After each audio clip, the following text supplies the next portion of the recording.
성경을 보면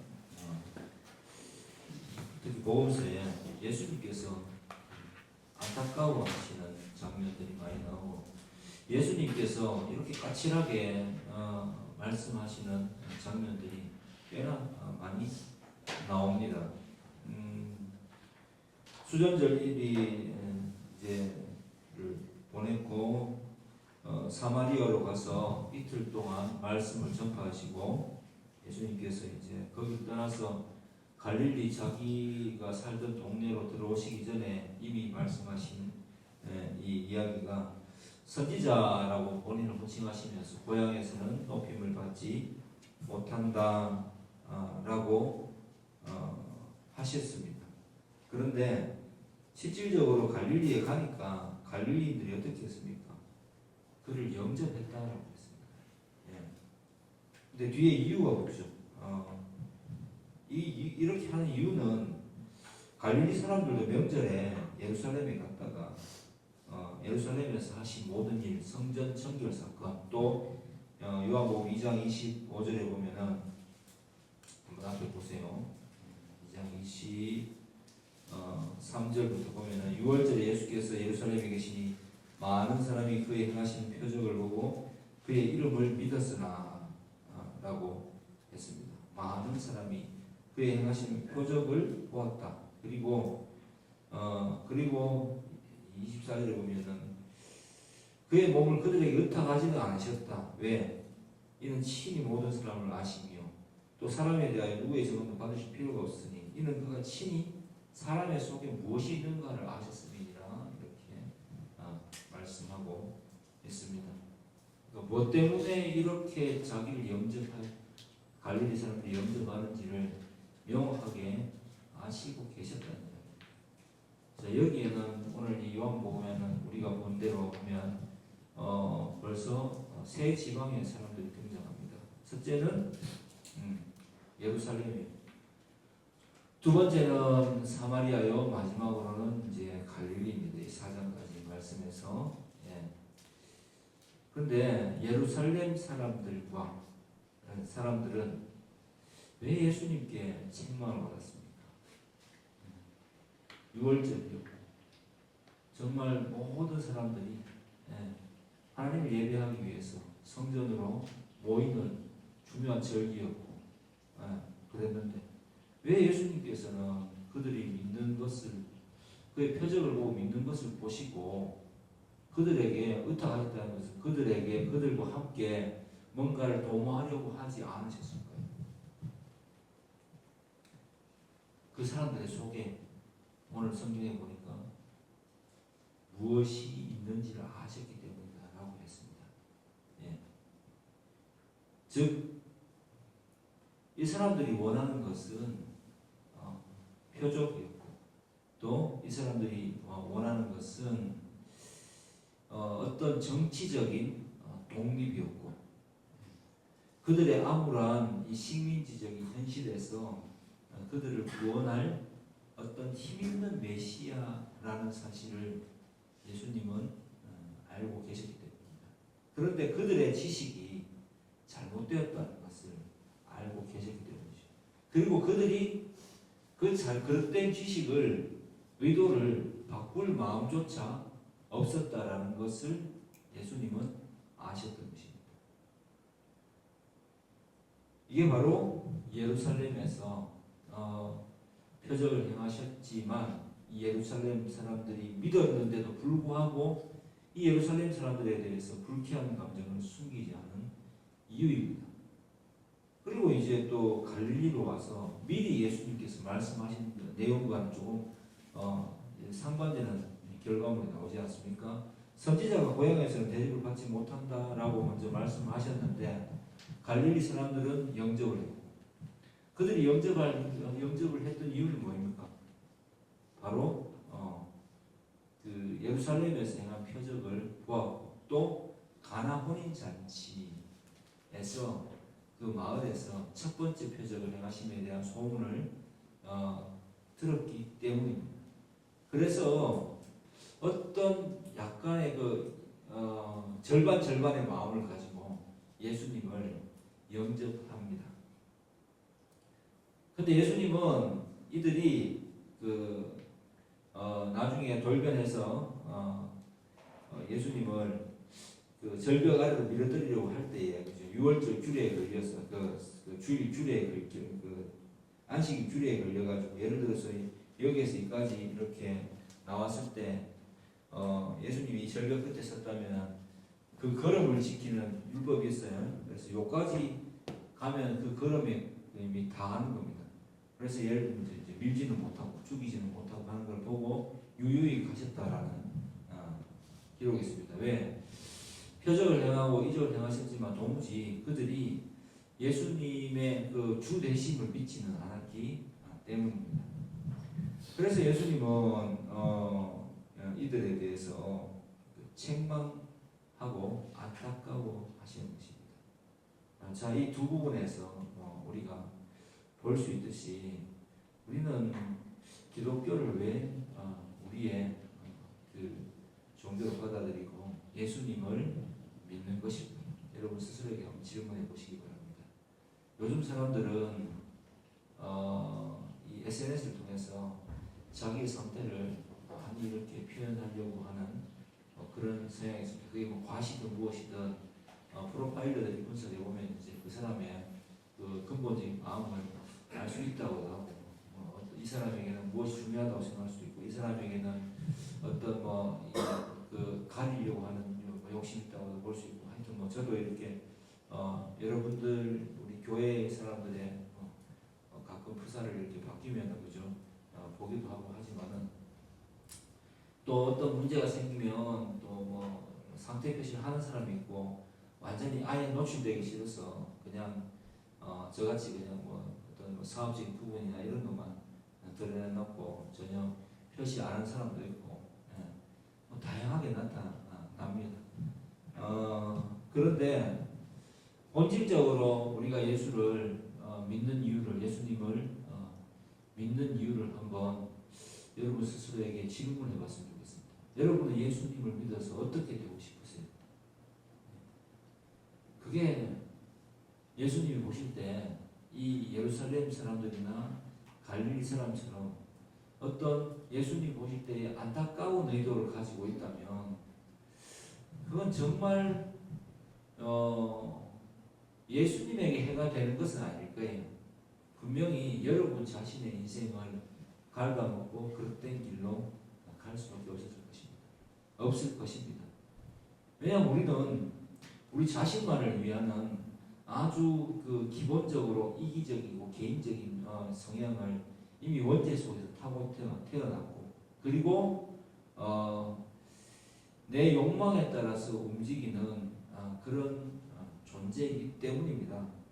그런데 주님의 은혜로 인하여서 참된 은혜를 받았다면 욕망으로 얼룩지고 누구에게도 지기 싫어하고 내가 왕이 되어야 된다는 이 나의 근본적인 모습을 주님 안에서 재발견하는 일들이 분명히 일어나야 되고 그 일이 일어났다면 바른 신앙, 예수님의 주되심이 어떤 의미인지 알고 예수를 온전히 말씀 안에서 믿으려고 할 것이기 때문입니다. 그게 아니라면 그 상태로 계속 교회를 다니고 믿음을 고백하고 한다면은 결국 오늘의 사태에 이르게 될 수 있기 때문입니다. 제 가정과 결부되어 있기 때문에 보지만 저는 사실 이 사건을 신앙적으로 들어보면은 이전에 왔다 갔다 했던 분들하고 크게 다르지 않다고. 예수를 믿는 목적이 정말 분명한가.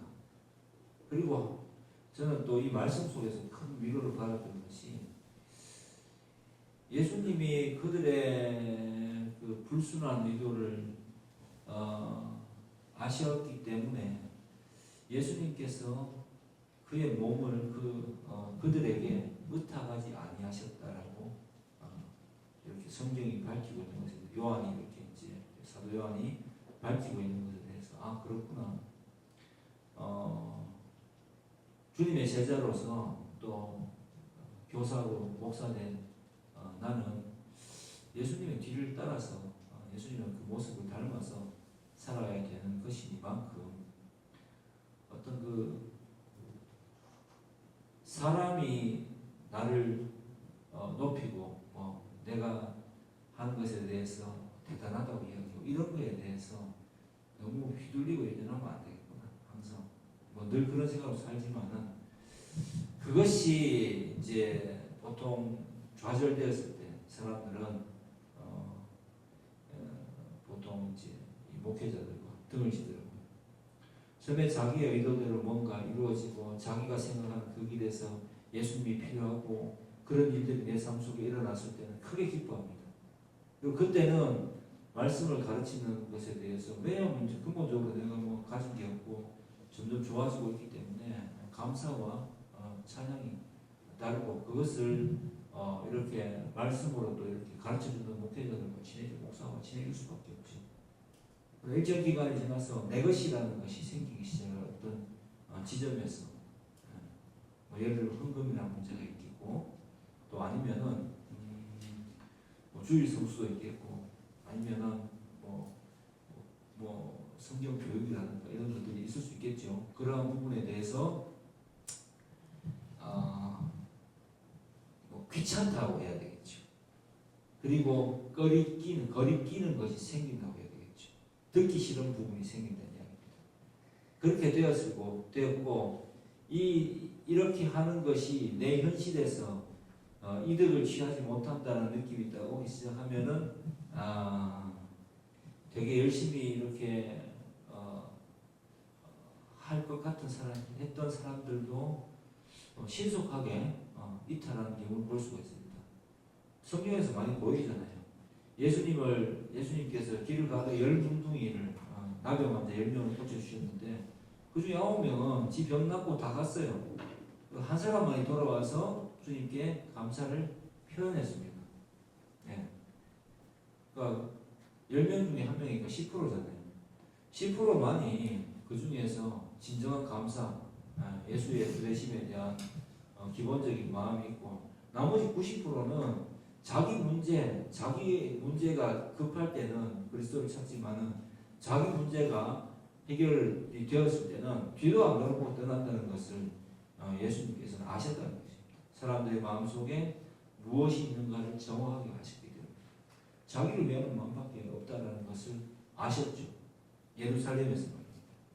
그리고 갈릴리에서.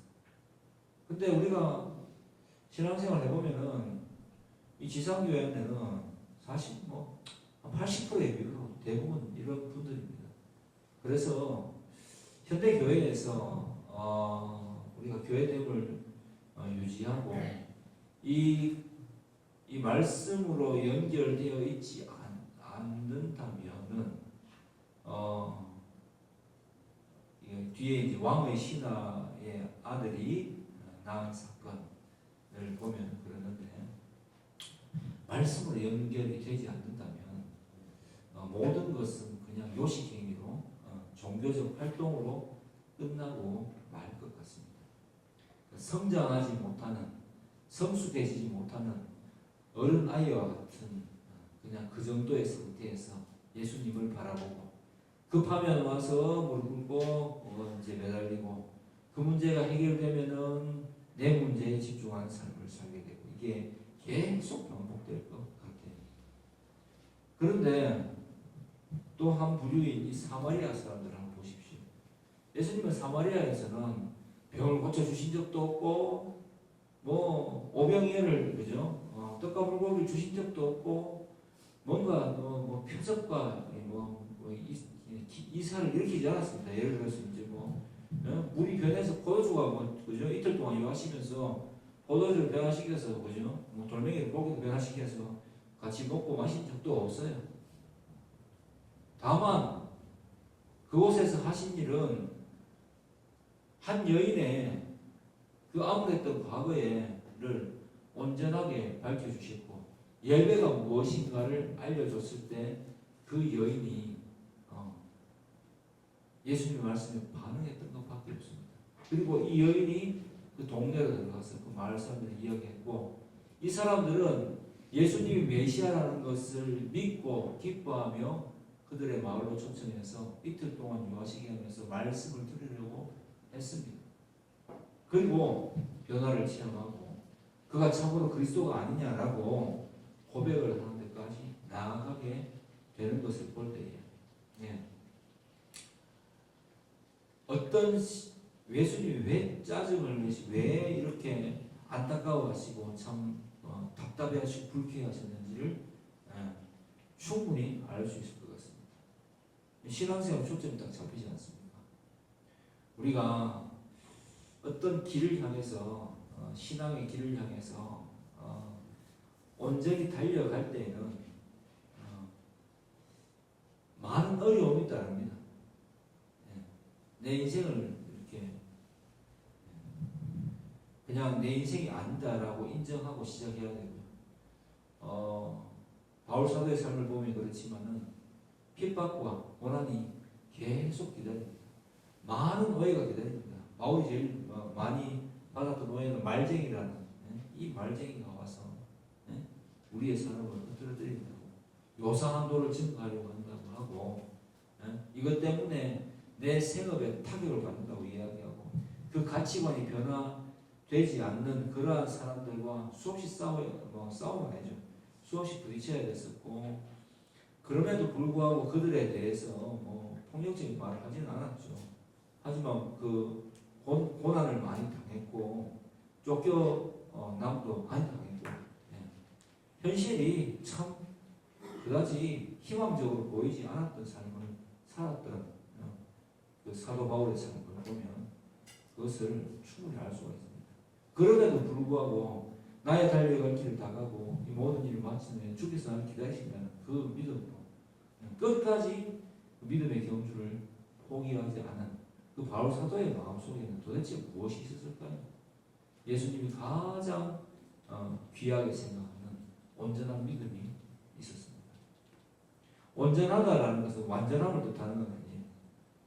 정말 괜찮다, 진짜 괜찮다 이런 이야기를 하는 겁니다. 온전한 신앙을 가지는 게 그렇게 중요합니다. 온전한 신앙은 그럴 땐 좀 욕망으로 시작했다 하더라도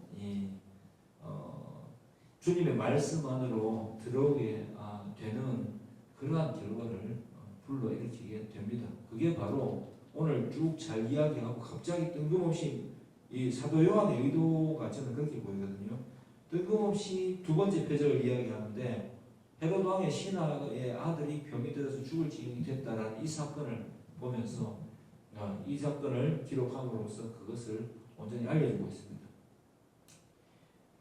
이 왕의 신하에도 예수님을 표적과 기사를 행하시는 분으로 알고 있었고 다급했고 아들이 죽게 되었기 때문에 이 아들을 살리겠다는 그 아버지의 마음 하나로 예수님을 찾아가서 예수님께 매어 달렸기 때문에 역시 예수님 보시기에 그의 믿음이 어떤 그 예수 그리스도를 바르게 알고 싶어서 온 것이 아니라 단순하게 절박하면서 나온 행동이었기 때문에 반응이 좀 투박하시고 까칠하십니다.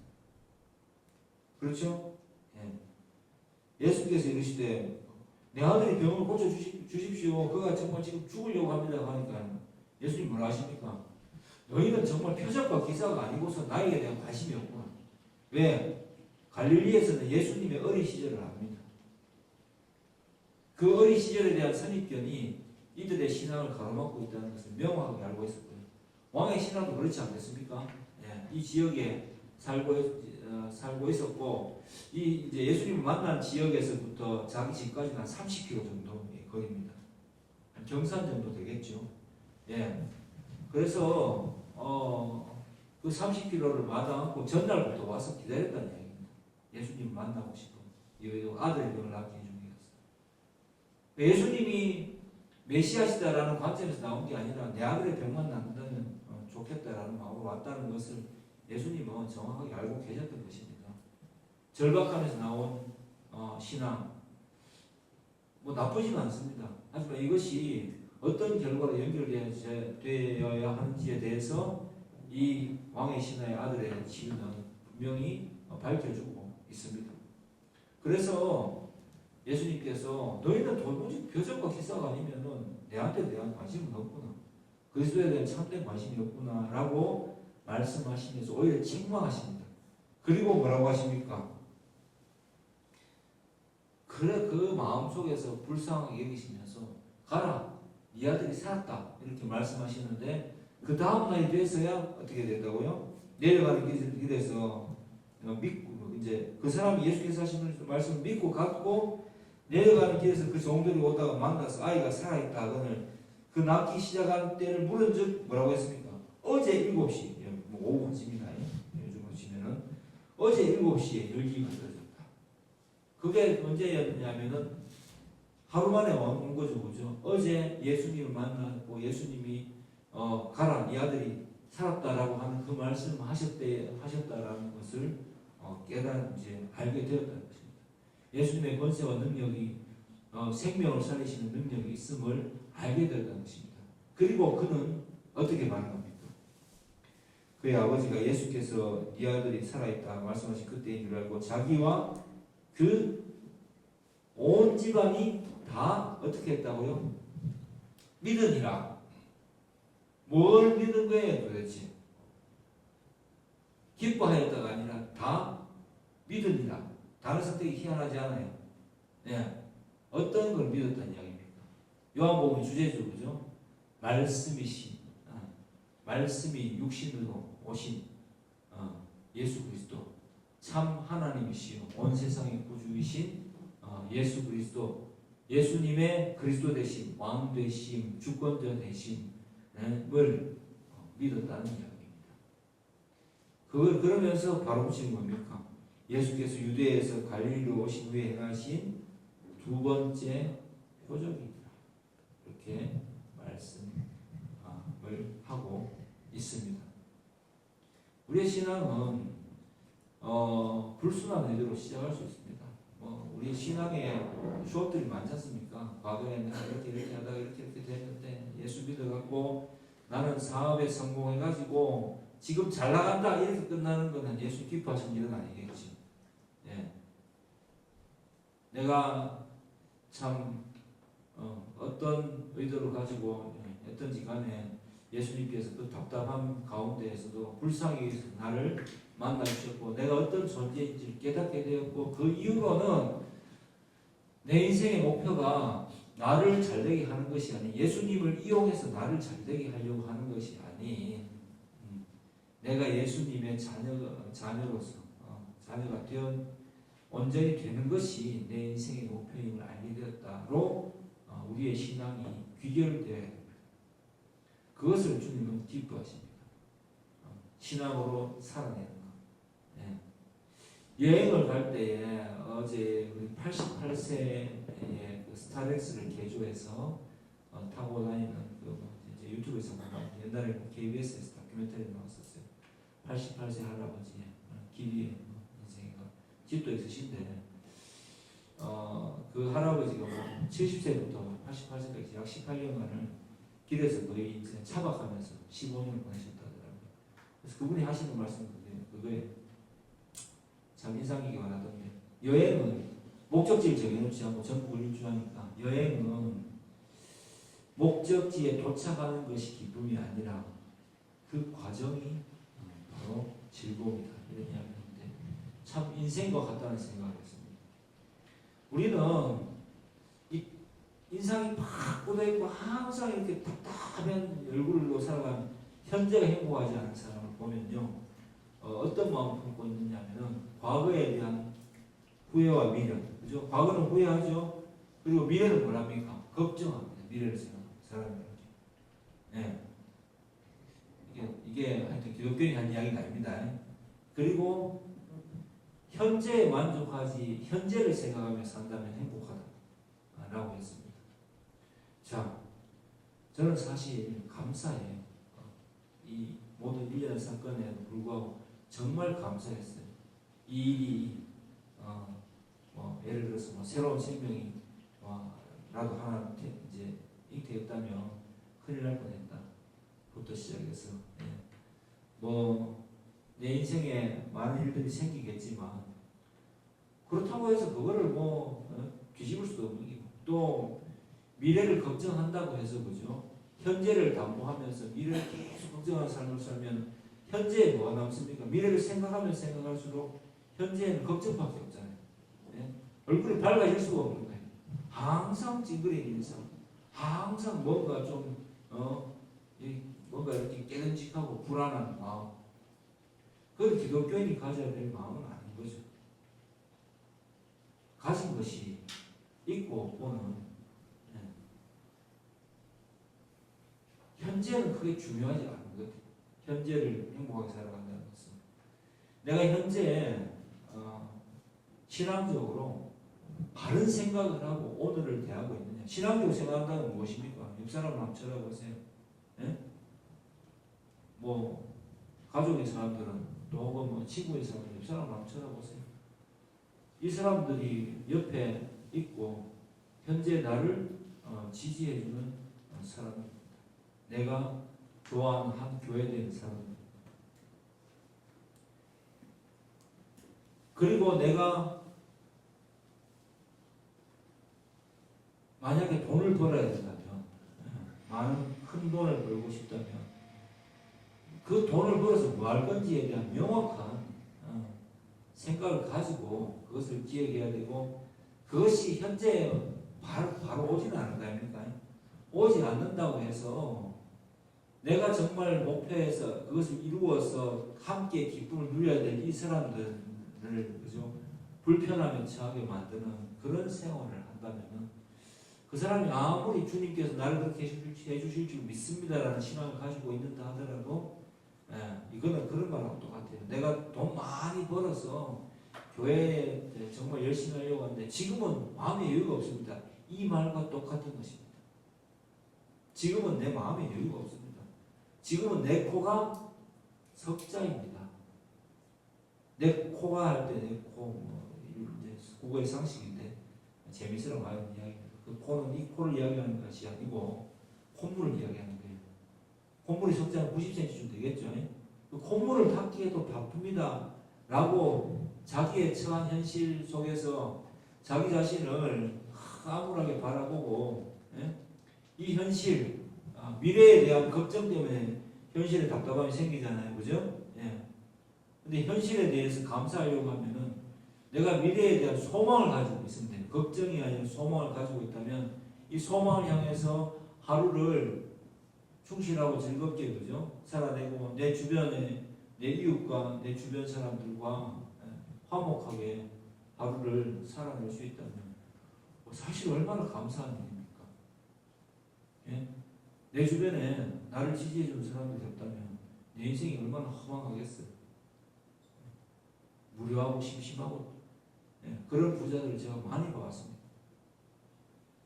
그런 부자 관계도 많이 봐왔습니다. 미래를 담보로 현실을 미래 어떤 내 계획을 이루기 위해서 현실을 담보 잡히는 겁니다. 시간도 없고 마음의 여유도 없고 그 마음이 온통 그 걱정 때문에 일어나는 어떤 그 조급함으로 사로잡혀 있는 사람들은 현재를 결코 신앙적으로 행복하게 살아낼 수가 없는 겁니다. 그게 바로 오늘 이 세 부류의 사람들이 등장하는 진짜 전형적인 모습입니다. 예루살렘 사람들과 갈릴리 사람들은 자신의 현실이 불행하다고 느끼고 이 현실을 타개해줄 메시아를 보내고 자기식의 메시아를 꿈꿨다면 사마리아 사람들은 이 현실 자체가 너무 암울하기 때문에 거기에 대해서 그냥 내려놨다라고 보는 것이 옳습니다. 그 내려놓은 거죠. 인생 속에 예수님이 찾아오셨을 때 진짜 이게 행복이구나. 주님의 말씀을 듣는 것이 행복이고 주님과 함께 있고 그 말씀을 통해서 예수님이 어떤 분이신지를 아는 것이 행복이구나 라는 것을 받아들인 사람들. 도대체 누가 또 예수님은 이 왕의 신하도 또 집안도 구원하셨고 그죠? 니고데모도 구원하셨고 예루살렘에서 니고데모를 구원하셨고 여기에서는 또 왕의 신하에게 믿음을 주심으로 구원하셨습니다. 사마리아 사람들도 구원하셨습니다.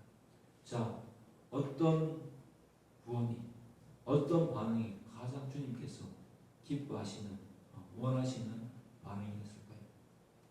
삶은 계속 됩니다. 살아있는 동안 살아야 합니다. 예. 이 삶 속에서 오늘 이 세 부류의 사람들을 생각하면서 내가 기왕 예수 믿는다면 예수 믿으면 그런 걸 저는 이야기한다고 생각해요. 예. 기왕 내가 예수 믿는다면 오늘 하루를 정말 어떻게 살아야 될지 많은 고민을 해봐야 돼요. 제가 만약에 미래를 담보해서 계속해서 여러분에게 좀 압박 비슷한 것을 미래 소망을 가지고 함께 꿈꿔가는 비전을 가지고 꿈꿔가는 거하고 비전을 공유하지 못하고 내 머릿속에 있는 것이 여러분을 압박하는 것하고 또 다른 문제라는 것을 여러분 기억하시기 바랍니다. 그래서 압박을 계속 이어나간다면 교회가 행복한 교회가 되겠습니까? 웃음 잃어버리겠죠. 여러분들이 제가 이제 여러분을 가르치면서 말씀을 전할 때에 어떤 마음속에 의문과 어떤 그 자기의 생각으로 인해서 말씀이 잘 귀에 들어오지 않는다면 그러면 가장 불행한 사람이 아닐까요? 이 좋은 시간에 이 주일에 이 낮에 여기에서 앉아서 하나님의 말씀을 들을 이유가 있겠습니까?